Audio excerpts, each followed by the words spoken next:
maybe there's a plant in here too. Riley Duncan from South Albany High School worked with Dr. Linda Berge and Peter McAvoy from Oregon State on the cinnabar moth, a change in host preference.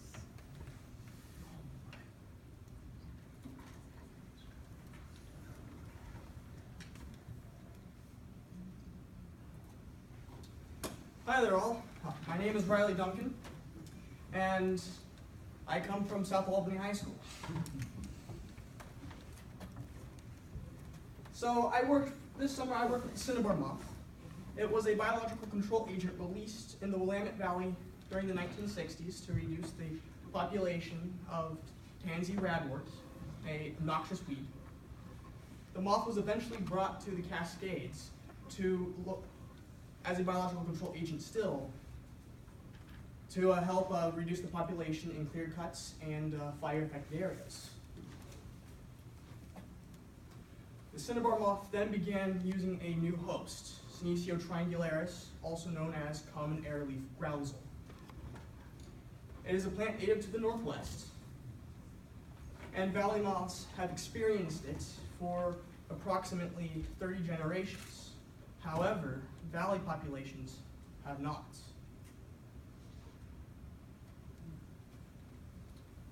The objective of what I did was to test the mountain populations had evolved a change in host plant preference, establishing on groundsel as a new host.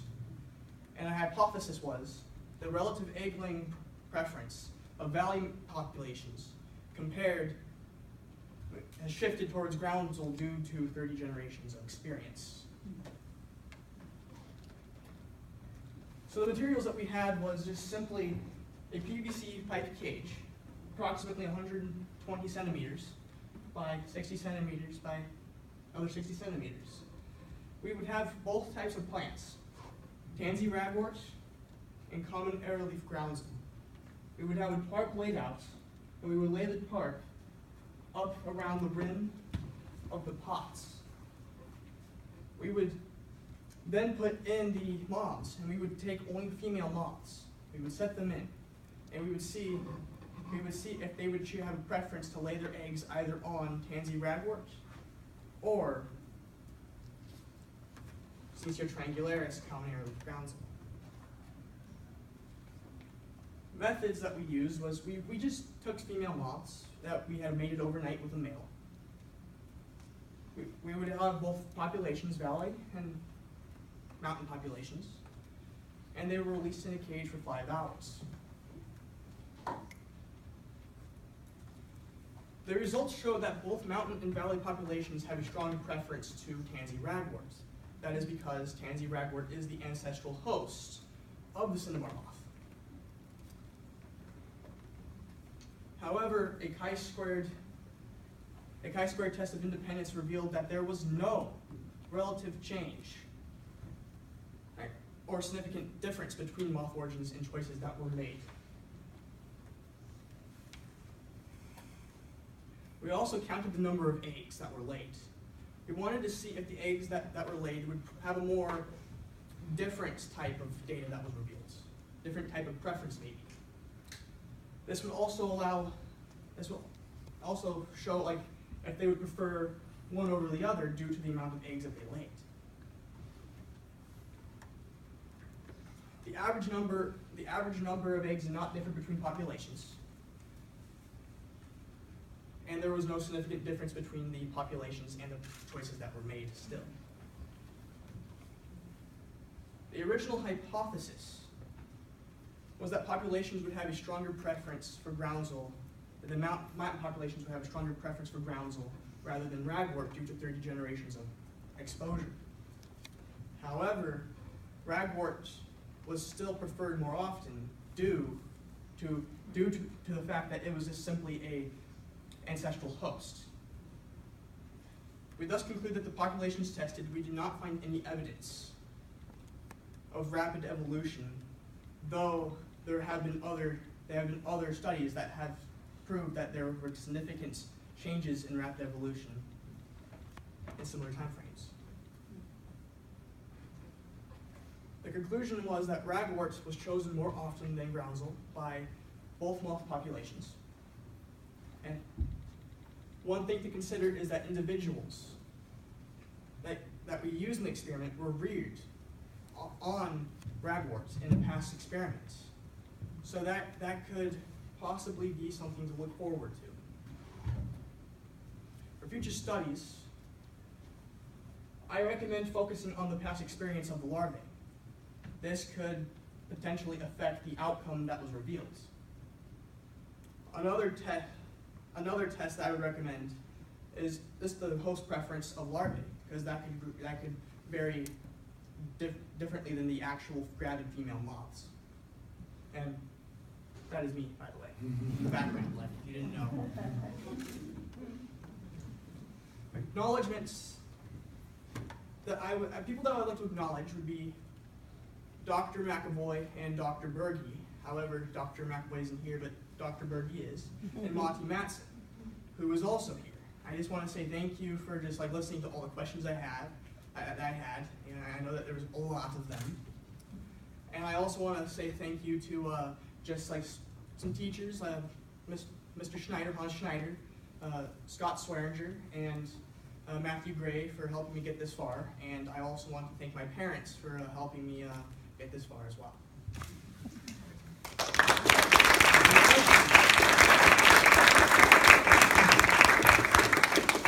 Questions for Riley? Yes. So after you looked at did you look at the larvae or their behavior on the two different plants after the eggs were laid? Like, did you do any post-hatch examination? I'm currently doing that right now. Okay, and so what sorts of things are you looking at? Are you looking at like how much of the plant the larvae eat, or? We are focusing on like the location, because sometimes they're not always on the plant. They actually go to separate areas to molts. But we do record how much they ate. We also look at where they are on the plants, because the cinnabar moth larvae like to actually hide underneath the leaves to protect themselves from the sun. And UV lights can be very damaging at this point in their life stage. Okay, great. And then one other question. I know as a field ecologist, I have some concerns anytime something from outside of the ecosystem is introduced. And I also have noticed out in the wild, sometimes seeing cinnabar moth larvae on the native Senecio. Do you have any sense of any potential threat of introducing the cinnabar moth larvae to the native plant in the wild, based on what you've studied? Unfortunately, I can't answer that completely. I did not focus on the ecological effects, but I do believe that they do pose a threat to Senecio triangularis, though my data does not really support that.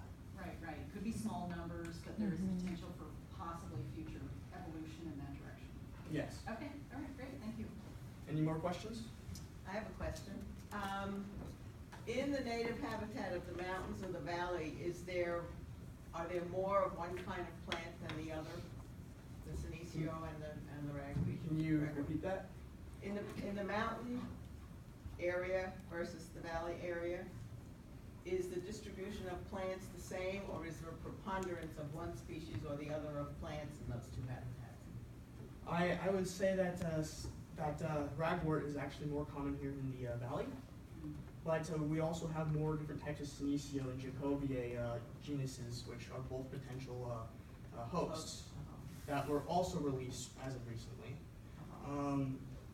In the mountains, I wouldn't say that there is as much, but I haven't been in the Cascades. I'm not in the field yet. Yet I've been wanting to. Yeah, because this is sounds like it's a complex ecosystem question, and it can depend both on what's out there in the field in terms of the plants as well as how the moths are distributed.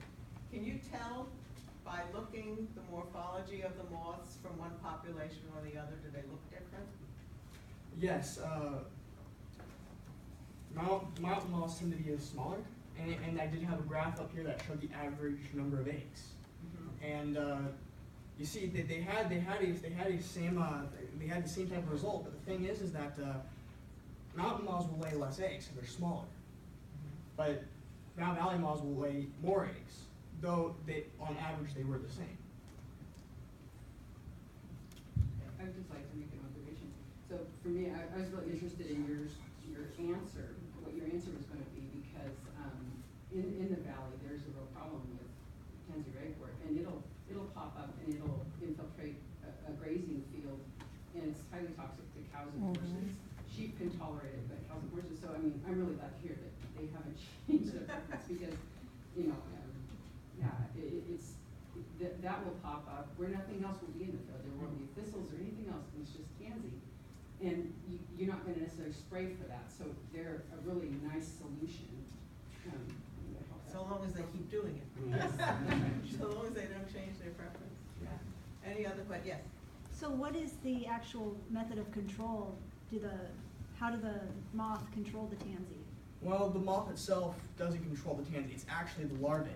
And the larvae, especially when they're at their 4th stage of life, because they do molt, they will actually defoliate the plant. However, there's a little bit more, like there's more biological controls that are implied. Another one is the flea beetle, which will also help attack the tansy ragwort in conjunction with the moth. Yeah? Do you know how successful the cinnabar moth has been in controlling tansy ragwort? Yes. And it actually, within around the first 20 years, it lowered the entire population of tansy ragworts down to 90%. So are the moths selecting for resistant tansy? Excuse me? Does having the moths reduce that population so much, then the final 10% of the tansy rag moth, or those are tansy ragweed, is that 10% resistant to the moth? I didn't study that particularly. But with my knowledge of biology, I could greatly say that most likely yes. Just real quick, what do the eggs look like? Are they dark colored? Are they light? I pulled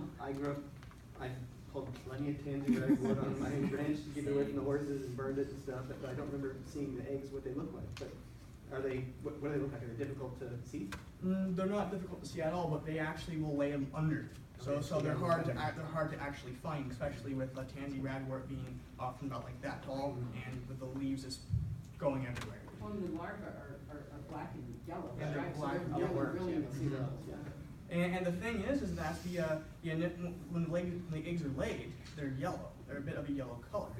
But before they hatch, they are actually black, which is a sign that, again, when they're black, they're about to hatch. Any more questions? Very nice. Interesting. Thank you, Riley. Thank you.